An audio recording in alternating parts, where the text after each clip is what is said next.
we're gonna start. Not start, you know what I mean. But birds fly high.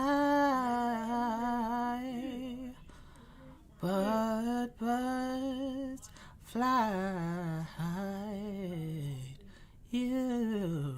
Hey, you guys. How are you doing? Today we're back with another true creepy girl horror story. This time it's true creepy girl horror story animated. And next video, I'm going to react to something completely different. And I cannot wait to react to it for you guys. Because like a lot of you guys, like I don't think anyone wanted me to react to it. But like I'm going to react to it because it's going to be amazing. And it's going to be great. And it's going to be Gucci. How are you? I'm doing so good. I know I've been flooding you guys with horror stories lately. But like I love the tea. Like I love the tea. Maybe I might do documentary soon. Like what should I do? Like hey BSF. Hey best friend. I missed your simple dimple. Y'all, I used to have a dimple. But then it disappeared.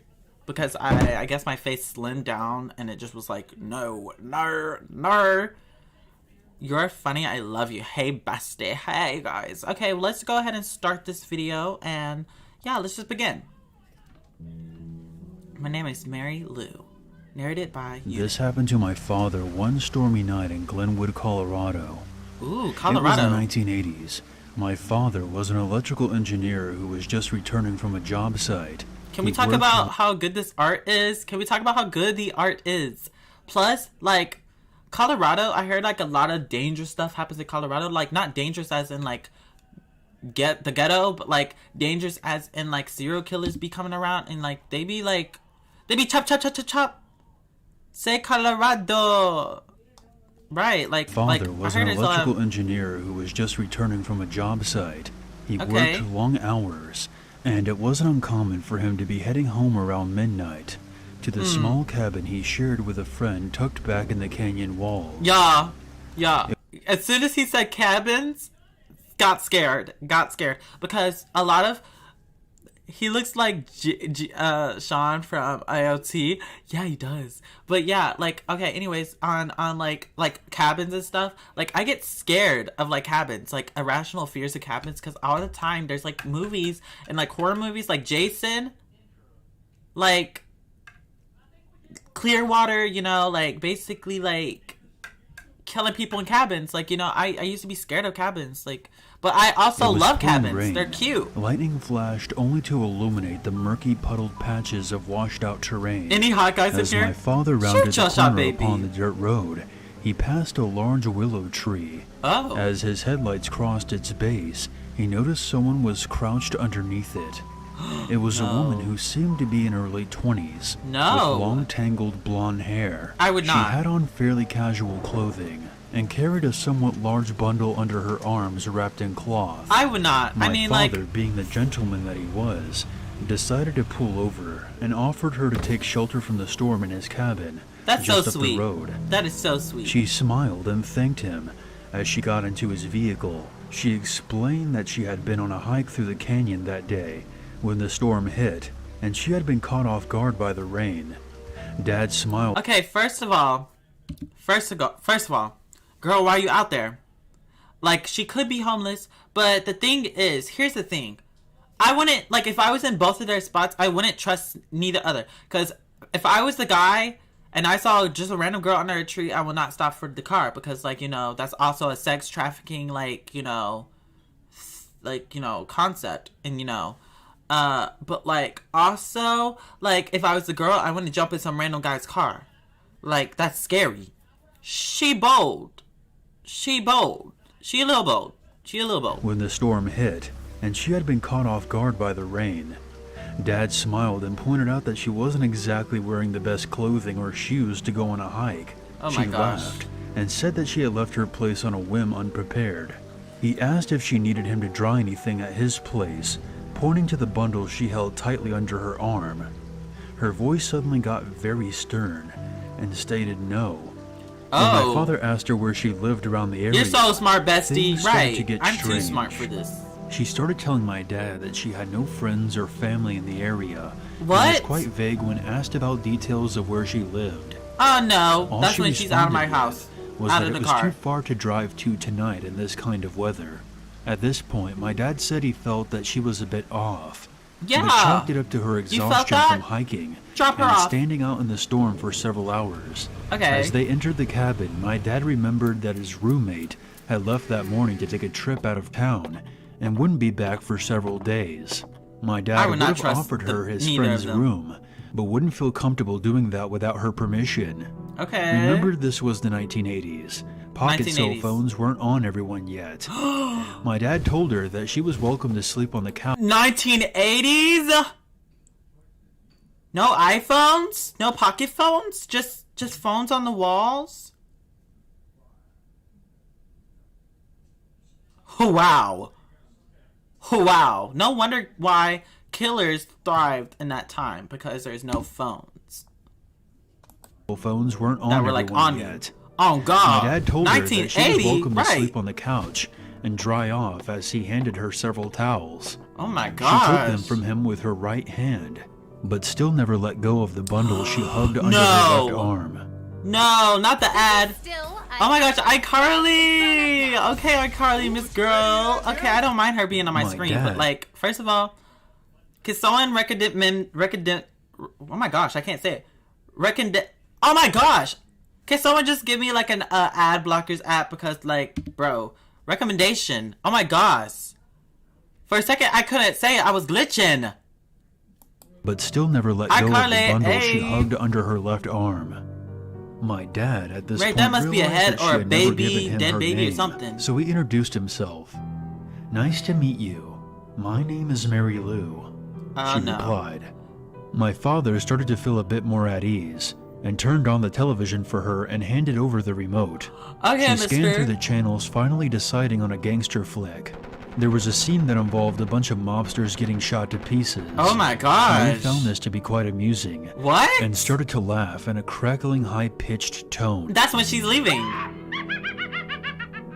My dad started to get a bit creeped out by this. I would not. She was enjoying it a little too much, he said. If you don't wait, then ads my dad by asked her premium about her on YouTube. life, and things took a turn for the worse. Okay. When asked if she was in a relationship, she pointed down at her belt buckle and told my dad the story of her breakup. She claimed her last boyfriend wanted to be domineering over her. Oh my gosh. And to this she responded by bludgeoning him half to death in his gravel driveway with her belt buckle, the same one she was wearing. He kept saying stop, please stop, and begging, but I wouldn't show him mercy, she said, with a note of pride in her voice. Oh my gosh. My dad asked if he had been abusing her. No, whoa. That's a lot. Baby, that's a lot. That's a lot. She strangled him with a belt. She said, come here, boy. Like, that is a lot.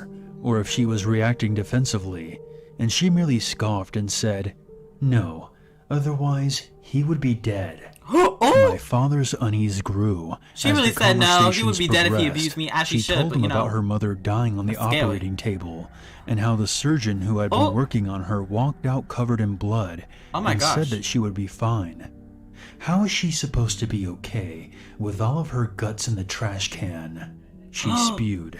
Ooh. Then she laughed again, glancing back at the TV screen. Did she kill the doctor? Littered with disheveled, bullet-ridden corpses. I love the sight of blood. It excites me.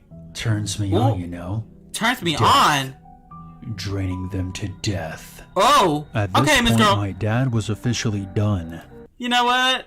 Bring it down a notch, baby. Bring it down a notch, because that's a lot. That's a kind of a lot. Like, not her having a blood kink. Not her having a blood kink. She really said, blood really turns me on. Like,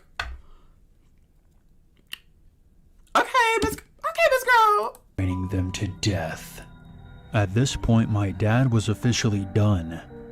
He was bigger and stronger than she was, and he was quite streetwise as well, and had seen plenty of horrors in his life. Oh, he'd been on the streets. He know what's up. A violent confidence, combined with her sure grip upon the bundle which lay under her arm, sent chills down his spine. He needed a plan. Finally, an idea popped into my father's head. I have a friend who's a priest in town. He has access to plenty of shelters funded by the church. You would be a lot more comfortable there instead of on our couch. They can feed you too, and arrange a ride for you to get home in the morning. I can call him right now. He's only a few miles from here, Okay. she stated reassuringly. Mary Lou's tone brightened to match his. That sounds wonderful. Thank you so much. My She really father was like, smiled, that sounds hiding wonderful, his relief. you know? Of course, it's the least I could do for you. As my dad walked over to the phone and began to dial the number, Mary Lou erupted in a low guttural growl. I hate priests. I hate priests. Girl, your name is She Mary. Your name is literally in the Bible. Calm down. I'm just joking. But seriously though, as soon as she would have said that, I would have grabbed the phone out of the wall and hit her with it. The story would have ended right there. Hate priests. She said it with a tired hatred. She a little A crazy. clear, distinct, audible, whispered disdain from the bottom of her heart with an unflinching resolve. She a little My crazy. dad had enough. This wasn't a game to play anymore. This was beyond a stranger with odd tendencies. A darkness with coiled cruelty had crossed the threshold of his door. You need to leave. Right. You need to leave now, my dad said, pointing to the front of the cabin. There's the door. I can't have you here and feel comfortable. I'm sorry, but the storm has stopped. He really and I said, hate to "There's have you the walk door." in the dark, but that's the way this has to go. Please leave. Right. Mary Lou gazed upon him, expressionless, and finally just shrugged. Oh, she shrugged and My said father bye. walked her out, standing close to her, in the event that the bundle concealed some type of weapon. He wasn't taking any chances. She smiled at him as she slowly walked onto the front porch. Goodbye for now. I'll see you when I see you, she said calmly. Ooh. With that, she walked down the long dirt road. The doorway, with a babes. single streetlight upon Right. its path. She looked back at him one last time before crossing the light and disappearing, enveloped by the darkness with no trace of her to be seen. My dad called the police the next day. Why she walk like concerned that, she may right? still be hiding on his premises somewhere. After speaking to his girlfriend about it, who is now my mom, and being convinced by her that she was going to cut the window screen when he was Ooh. gone, hide in the house, and then kill him. Oh my They gosh. found nothing, and said the area attracted a lot of transients and nomads. My father then made the mistake of telling his engineer buddies at work, which resulted in them bidding him farewell at the end of each shift, Oh my in goodness. the form of asking that he say hi to Mary Lou for them. That's so My dad mean. never saw her again. That is so He mean. still Why coworkers questions do what that? could have been in that bundle that she so adamantly protected. Oh my You will goodness. never know. Oh. Now, why that bundle so round though? I would think it's a head. I would think it's a baby. Like, she's kind of crazy. Frick no, baby. I know, right? Oh, hell no. Alright, like, no. Like, I wouldn't do that. But anyways, that is all for today's video. And I have to go, sadly. But, like, I would never be in this situation. You would never put me in this situation. Like, I would never be in this situation. Like, let's say that. Like, why would you do that? Like, I wouldn't pick up someone from off the side of the road. And I will not want someone to pick me up from off the side of the road. Because, like, either way, both sides, like, that's so suspicious. Like, why are you picking me up and helping me? That's a young girl, like, you know, that's kind of scary for a girl, but also like why would you pick up a, like, you know, it's scary, like, you know, I would never. But anyways, I have to go, but I love you guys and I hope you guys have a great day. Bye. Mwah.